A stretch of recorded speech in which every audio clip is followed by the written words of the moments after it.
Pinauwi na po ng ating Department of Foreign Affairs ang tatlong opisyal ng ilan sa mga embahada natin sa ibang bansa.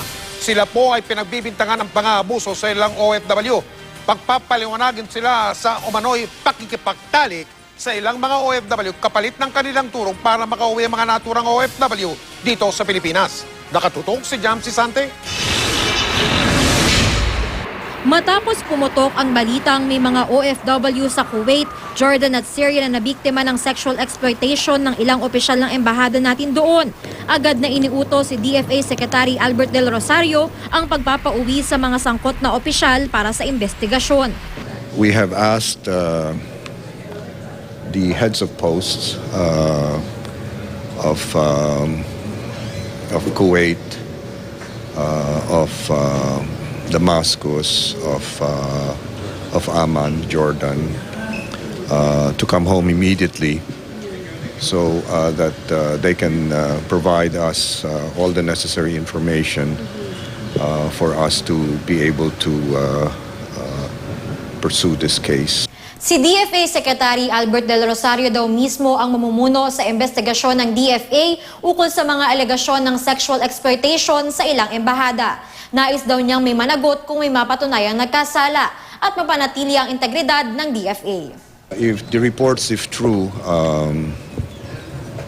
can be considered as criminal, at the very least, they are violations of our code of conduct and subject to disciplinary measures. Sinabi ito ni Del Rosario matapos makipagpulong kay Akbayan Representative Walden Bello na unang naglahad ng mga alegasyon kahapon. Ayon sa investigasyon ni Bello na chairman ng House Committee on Overseas Workers Affairs, may isang miyembro ng DFA augmentation team sa Syria na nakipagtalik sa mga distressed OFW sa shelter doon.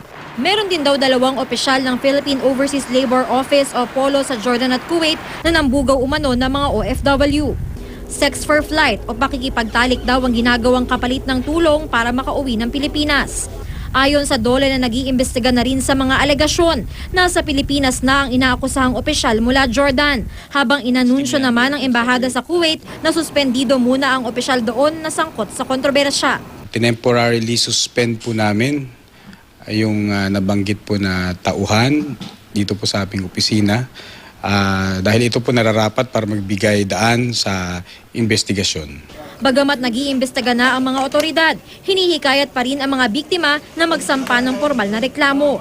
Sabi ni Bello, baka natatakot ang mga biktima na humarap dahil mga opisyal ng gobyerno ang kakalabanin nila.